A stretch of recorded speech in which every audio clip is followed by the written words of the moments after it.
Excellent. Thank you ever so much for joining us again on our next edition of Plan Talk. Today we have Sara Dilmamode joining us to talk about infrastructure planning, which is really exciting. One of the areas I've worked in the past, so I'm really excited to hear what you've got to say, Sara. Before we start, just for anyone who's not seen any of our previous attempts at running one of these broadcasts, the purpose of it is really kind of as a very short, sharp opportunity and insight into a different area of planning. The format is that we run a 15-minute presentation, very similar to a TED Talk, followed by a 15-minute question and answer. For those of you viewing this, there's a space on the right-hand side of your screen to look at, that way, isn't it? The right-hand side of your screen to put in questions. And we'll ask the questions after you've presented, Sara. So, Sara, I very split secondly ago realised that I have met you before, so it's really great to hear you speak on the subject. Sara's currently works for yourself, don't you? Yeah, that's right. I work for Cities-Mode. I'm director of the company, which is a planning and research company. But I do lots of work with local authorities across England on local plans and developer contribution systems. So from my point of view, it's really exciting to actually hear about some real planning now. So I'm going to switch my camera and mic off, and I'm going to hand over to you to do your presentation.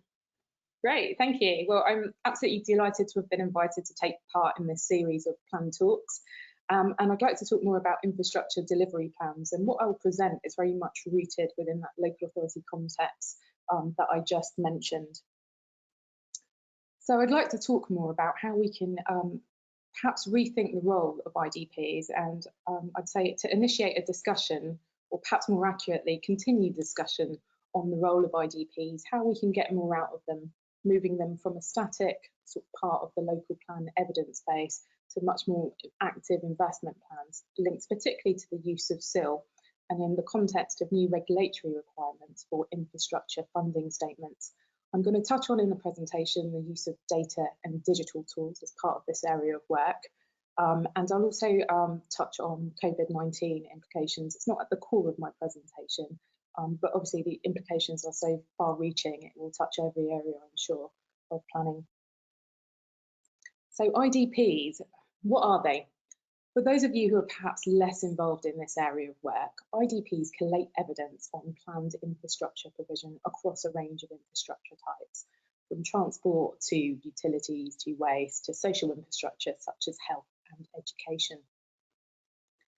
The core purpose, and I'm talking really in the context of local plan preparation, is to really demonstrate that the infrastructure necessary to support the growth envisaged in the local plan can be delivered, and therefore that growth, that those housing targets, those commercial targets that set out in that local plan is sustainable and deliverable. They tend to adopt a fairly typical format. They'll start with an assessment of the population change. It could be trend-based or plan-led to assess what that likely demand from the new population will be.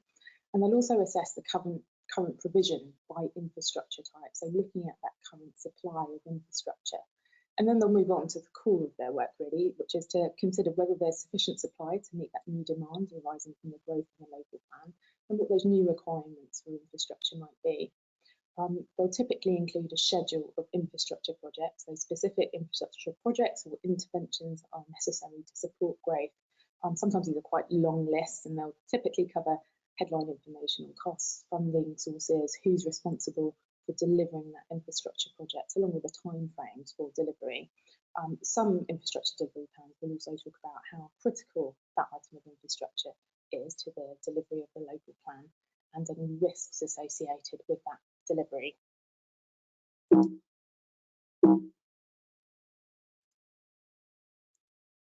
So that's what they are. How are they compiled? The process is in some ways quite simple. I've talked already about the desktop analysis and that modelling of demand, but a huge part of that work is dialogue with infrastructure providers, that engagement to understand the plans and strategies of those infrastructure providers, and then bringing that all together into a narrative that looks at that planned infrastructure provision against the growth in the local plan.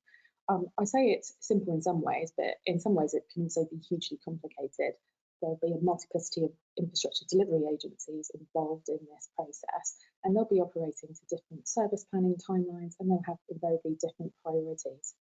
Most often you see in these infrastructure delivery plans a commitment to sort of an ongoing or live review of those plans, and the sense that this document should be a live document.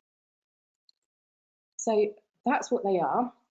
They are a fairly common part, or I'd say a staple of local plan evidence bases. If we look at local plans submitted to the Planning Inspectorate for examination from the period from 2017 to 2019, almost all of them are accompanied by an infrastructure delivery plan taking a similar form to what I just described. Now, the costs of those vary, and they're very dependent on the scope of that infrastructure plan and what it covers.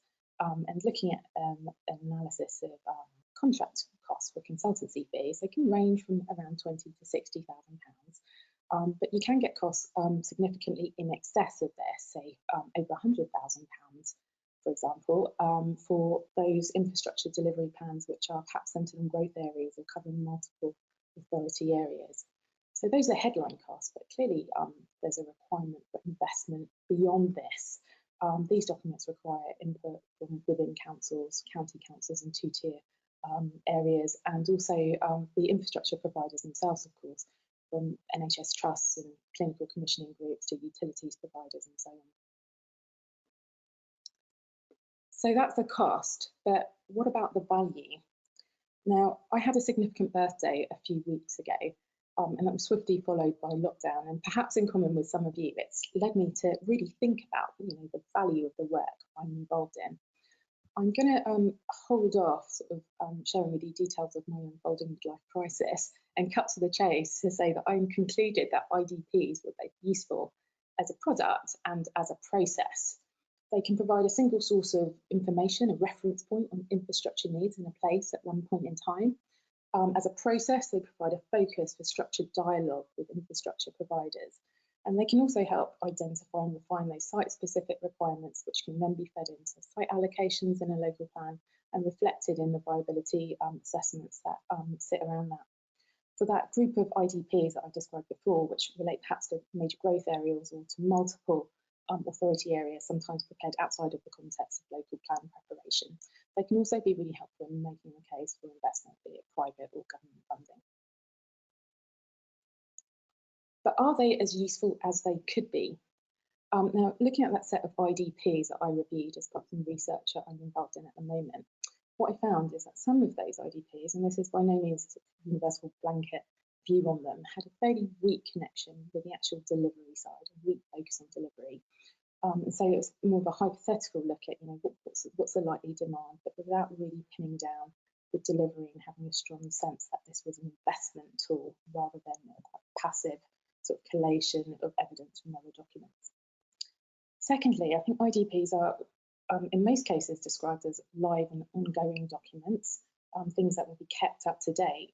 But in practice, for many authorities, they're only updated in fairly limited circumstances, typically linked to the update of a local plan. And what that means is it quickly falls behind the reality of the pace of housing delivery, but also models of service provision by infrastructure providers. So perhaps are less useful as time goes on, as they could be, inevitably less useful for that. And what I've also observed in this research is a bit of a disconnect between what IDP requirements and priorities are set out and the spend of SIL and SIL charging authorities.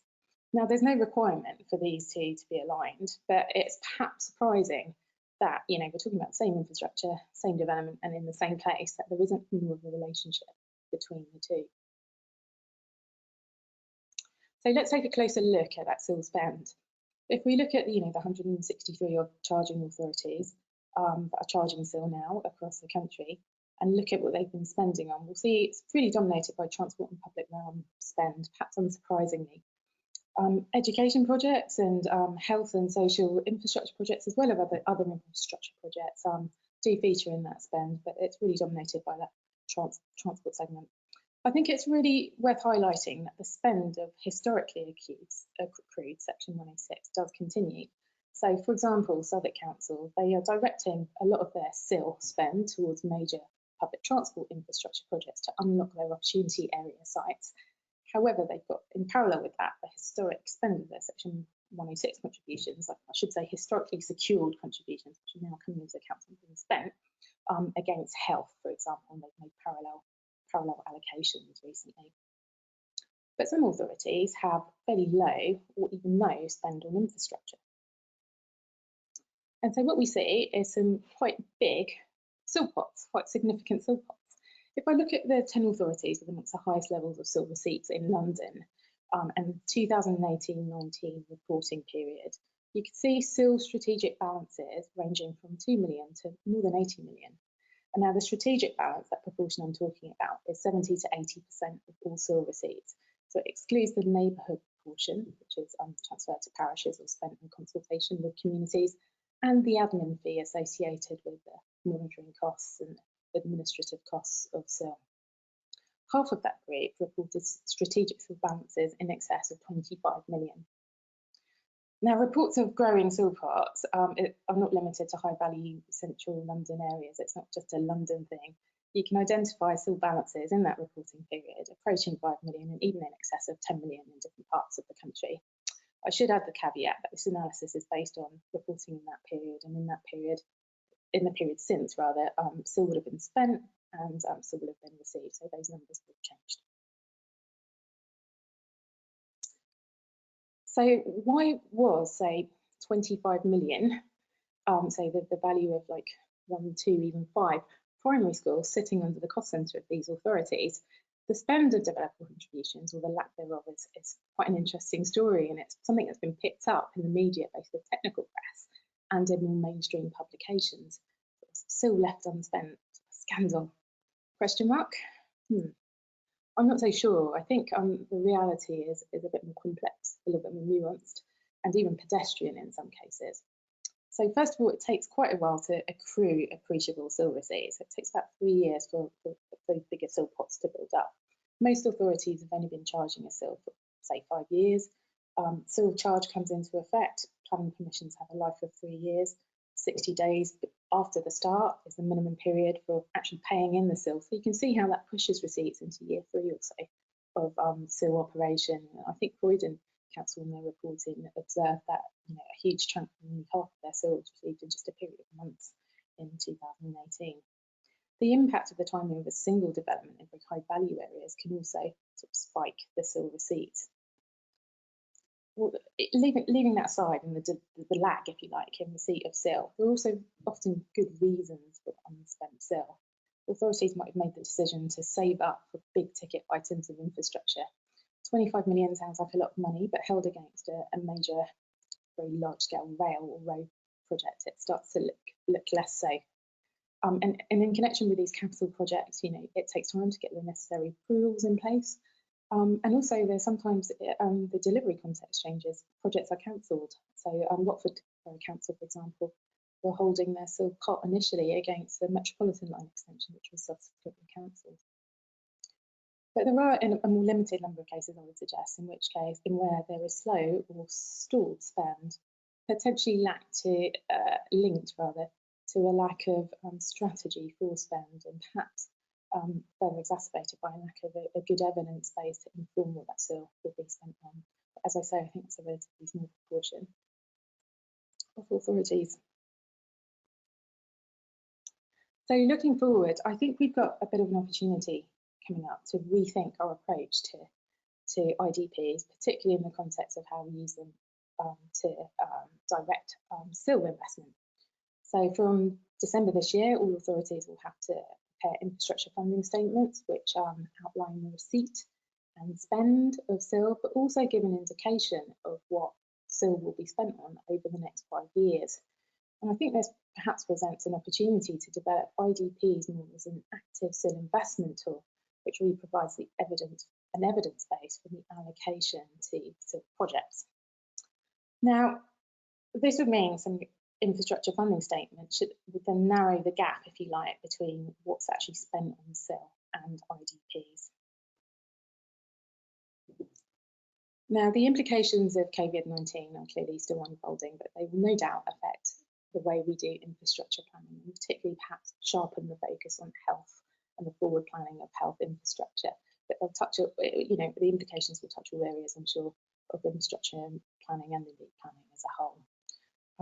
It was already clear before 2020, though, that we needed to move from IDPs, these sort of one-time, fairly static documents, to genuinely live documents in order for them to be useful in the context of negotiations on individual planning applications and the review of local plans.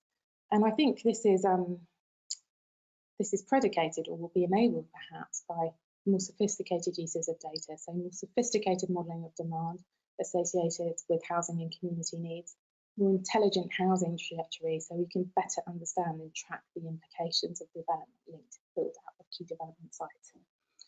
Shared data sets across planning and infrastructure providers, and new digital tools to support this process.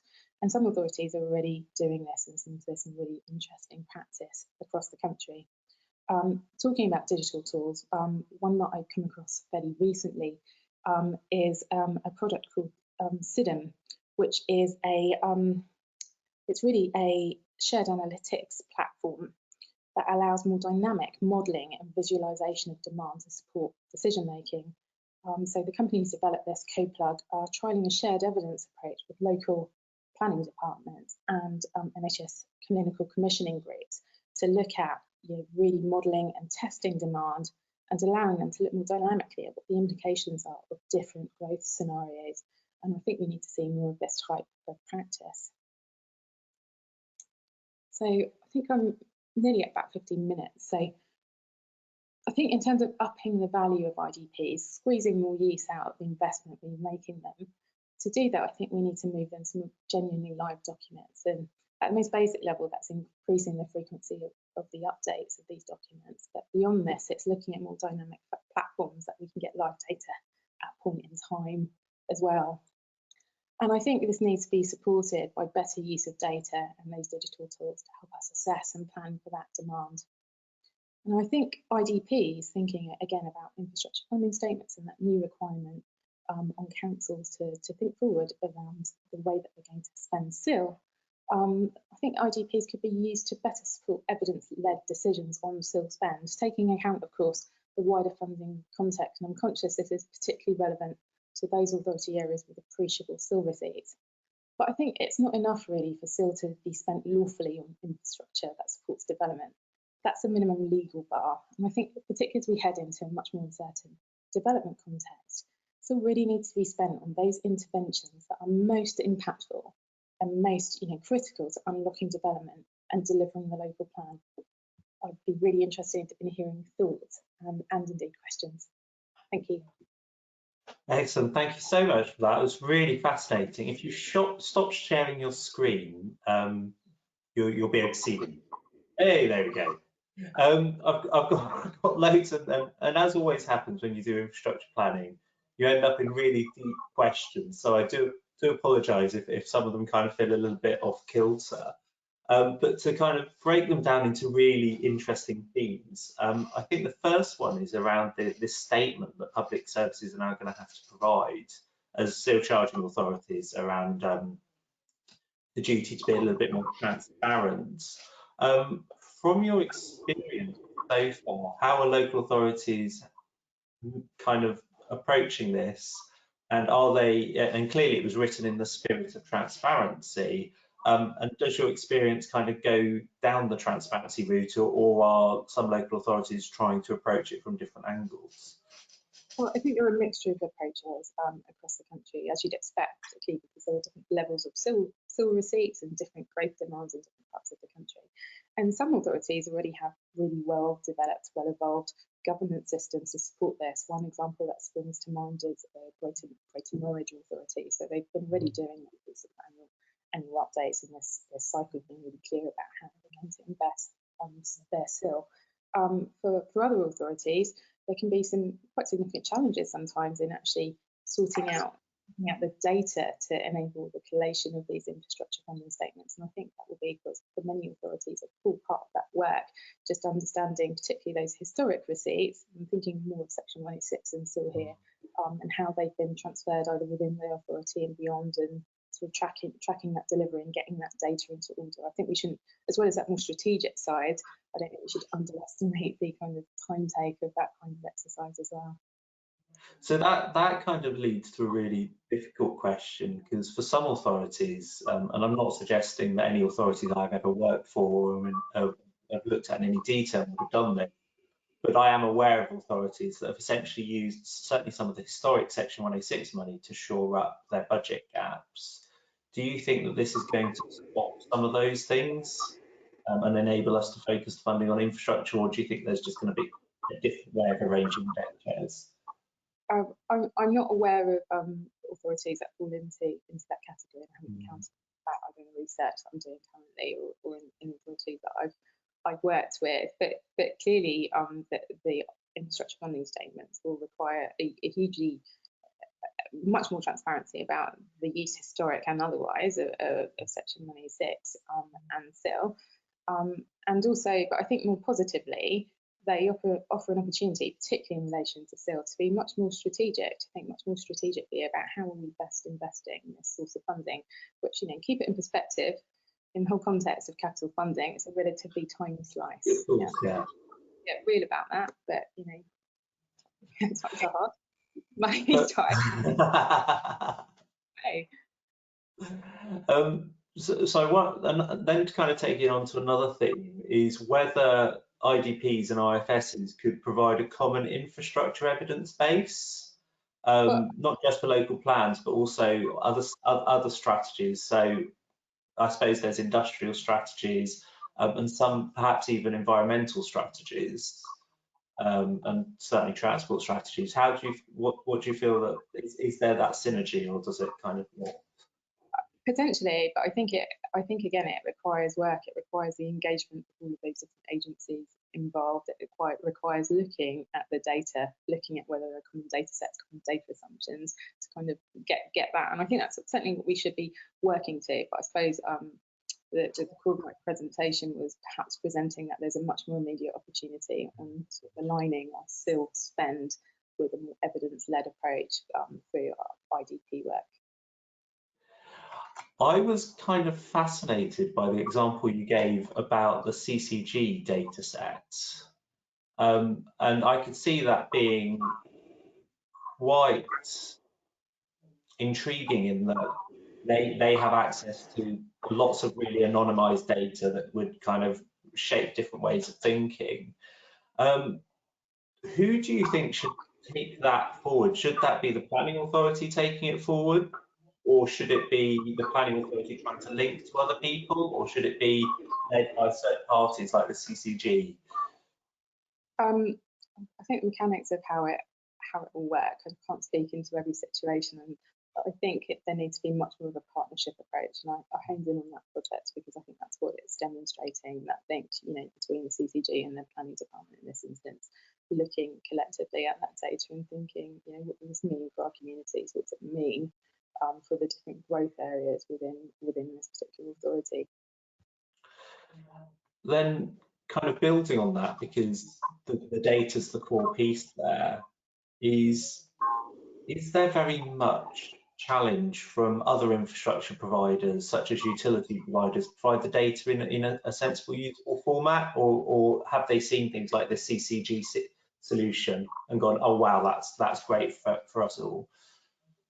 I think with the exception of transport modelling, which tends to be much more aligned with sort of the local plan areas, most people are operating in different areas of service planning for a start, and different planning cycles. And I think, being real about it, it's kind of messy. So I've given a nice sort of presentation with some easy bullet points. Why don't we do this? And looking at authorities have made sort of great strides. So greater knowledge I mentioned earlier. This is like years of continuous engagement, not sort of a one-off in the context of a local plan, but ongoing, quite hard graft to look at how the governance is working, look at those data sets, and look at how a meaningful partnership can work in those contexts. So with that's like the impossible puzzle piece, isn't it? There's so many moving parts at any given moment that you kind of it's it's almost impossible to control because you've got the movement of time, you've got the movement of space, you've got the movement of funding and everything. With all of that in mind, if you could change one piece to make the whole thing work more effectively, what would it be? That's a really good question. I think just in the way it ended that presentation, to quite easy to start rather than where it ends up. That's too big a question for me, Peter. Would be, we need to look at the frequency with which we're updating these documents. If you're only updating them once every 5 years, well then there'll clearly some issues around that. So we need to get up to more regular cycles of engagement and continuing that dialogue. Because when you have quite a narrow window for that interaction and for that dialogue, it stops at a point in time. People change, processes change, etc. And so there needs to be like more of a continuous sense of that approach. And then I really do think that we need to this seems to be sort of, perhaps because we're all online now, but the theme of many of these presentations, we really need to look differently at digital, how we're using them, what the case may be.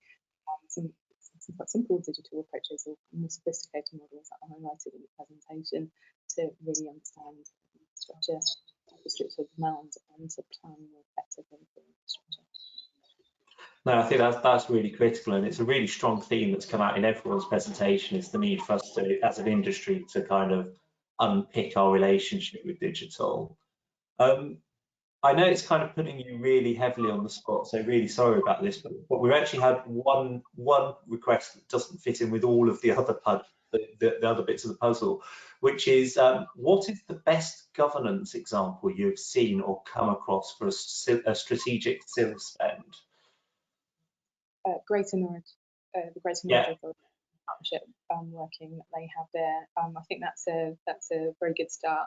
I don't think one model will fit all, but I think that the attention to governance is right, because sometimes it almost feels it's easier to change regulations and policies than to actually change the governance approaches. And so I think we have to be careful not to conflate sort of challenges of governance with limitations of the tool, because that might not always be the case. But that would be the example I'd give. Yeah, that's really interesting, because I've not heard much about the Norwich one before, so I'm now going to go off and find out a little bit more about what they've done. But if you looked at theirs, just because I think that nothing in the world is perfect, if there was one thing on their solution you'd want to change, what would it be? I probably haven't. That's an interesting question. And possibly unfair. Yeah, be just a bit, Peter. I would probably need to go away and think about that. I'll think about that in the context of the research that I'm doing, which I'm glad to have these questions and glad, in fact, to have any of those sorts of comments afterwards to feed into that piece. I think what I would point to in that is another good example of the work they're doing, and I'm sure that there are probably issues, and people look at that and see some of the limitations of their approach too. But one of the things that I do want to point to is the partnership working that they've had to enable that context is ongoing, it's difficult, and it's long-standing. It's kind of not these kind of one-off hits at something. It's a continuous process of engagement. So. No, that's really, really important. And then I want to take you to the final question I've got, which is the one that I'm asking everyone in this space, because we are about to enter into a really challenging time for the planning system. And what's kind of coming out is it's very clear that one of the big lessons, the big spaces that we're going to have to go to is around the planning system being much more less about regulating and much more about enabling things to happen in a wider space. And that's the space that you work in anyway. But a lot of people coming into the profession, certainly the last recession was a bit of a killer for planners. It was very hard to get jobs. The recession before, similarly. What advice would you give to people coming into the industry now about what's going to happen going forwards, and in general about the planning industry? Well, I've got absolutely no idea how to answer that question, but I think that almost is interesting in itself. We're in unprecedented times. It's not often that you get to use that word and for it to be actually accurate. We're not clear on what those challenges are ahead. And so I think we need the collective know-how of those working within the system to kind of stay with it, those who can navigate processes already, those that understand some of the mistakes and successes indeed of the past, but also new people coming in to help really with those challenges ahead, whether it's in relation to infrastructure planning, in particular health dimensions are highlighted, but also planning more broadly, and that reimagining that Victoria talked about of our neighbourhoods and cities that will inevitably follow, you know, the events and the implications of COVID over the last few months. Yeah, fantastic. So it really only leaves me to say thank you so much for your time talking to us, and thank you for all the prep work you did for this, because I appreciate it. You've actually covered a huge amount of ground about the planning system in a very confined period of time. So thank you ever so much, and also thank you to Natalie and to Lucy for making all the technological stuff happen. And thank you, audience, for taking time out of your day to listen. So goodbye. Thank you.